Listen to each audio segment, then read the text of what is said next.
weeks ago, I talked about goal setting and how to start moving in that direction. I love goal setting, especially in December. I love New Year stuff. I love the newness of things.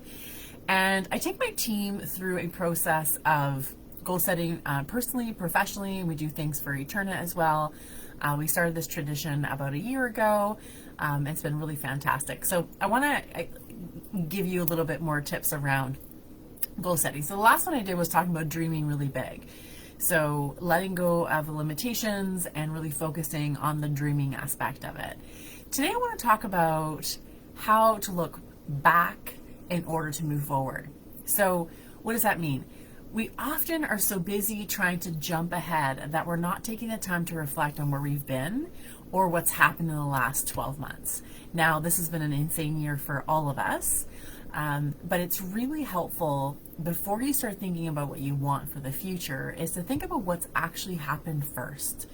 So what does that mean? It means writing down all the things that have happened in the last 12 months. What I do is I go through every single month and I write out what happened in January, what happened in February. So all the good stuff, all the hard stuff, all the challenging stuff, just all the markers of things that are notable and things that you want to take note of that's happened. And you'll find you're going to have this really long, amazing list of all the things that have happened in the last 12 months. Then I want you to think about, what are you most proud of? So when you look at that big picture and you look at that massive list of all the things that have happened, what are you most proud of? Maybe you're really proud of how you handle a situation. Maybe you're really proud that you were able to navigate something really challenging.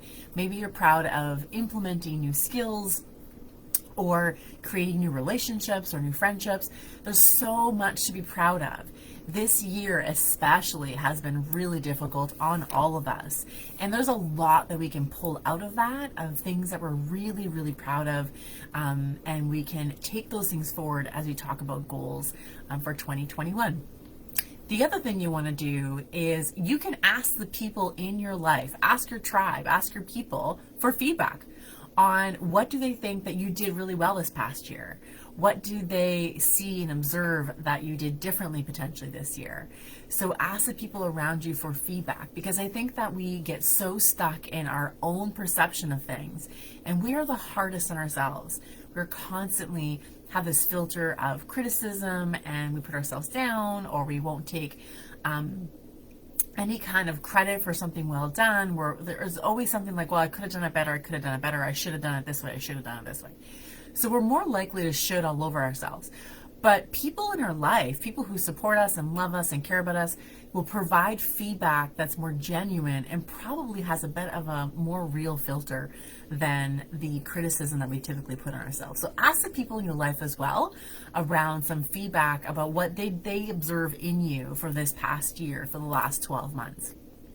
And then when you've done this, I want you to think about, if there's a few words that would summarize the entire year, what words would they be?